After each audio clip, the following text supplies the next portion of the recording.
सकाळ सकाळची वेळ आणि त्यात जर लाईट गेली तर पाणी तापवण्याचा सुद्धा प्रश्न पडतो. तसंच काहीसं माझ्यासोबत झालं. यांना जॉबला जायचं होतं. आता म्हटलं पाणी तरी कसं तापवायचं? गॅसवर ठेवलं तर गॅस तरी किती वाया जाईल. म्हटलं चूल आहे आपल्याकडे, लाकडं पण आहेत, चुलीवर पाणी ठेवूया. पाणी ठेवलं तोपर्यंत मस्त व्ह्यू एन्जॉय केला. आता मला माझ्या झाडांना पाणी घालायचं होतं आणि ते पण व्यवस्थित घालणं झालं. त्यानंतर अंघोळ वगैरे केली आणि म्हटलं आता यांचा टिफिन बनवूया.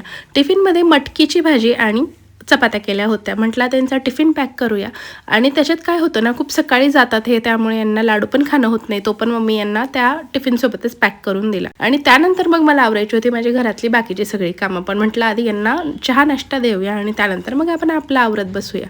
आणि पुढे इतका काही राडा पडला होता माझ्यासमोर. हे बघा तुम्हाला दिसतंच आहे किती कपडे पडलेले आहेत माझे आणि हे दिसताना कमी दिसत आहेत, पण बाहेर पण गॅलरीत खूप होते. पण म्हटलं थांबा, शांत डोकं ठेवते, आधी जेवण करून घेते. मग त्यानंतर काय मंडळी, सगळं व्यवस्थित गरम केलं आणि त्याच्यानंतर आधी जेवण केलं आणि मग सगळं आवरायला घेतलं. तर कसं वाटलं तुम्हाला हा व्हिडिओ नक्की कमेंटमध्ये सांगा. लाईक करा, फॉलो करा. बाय.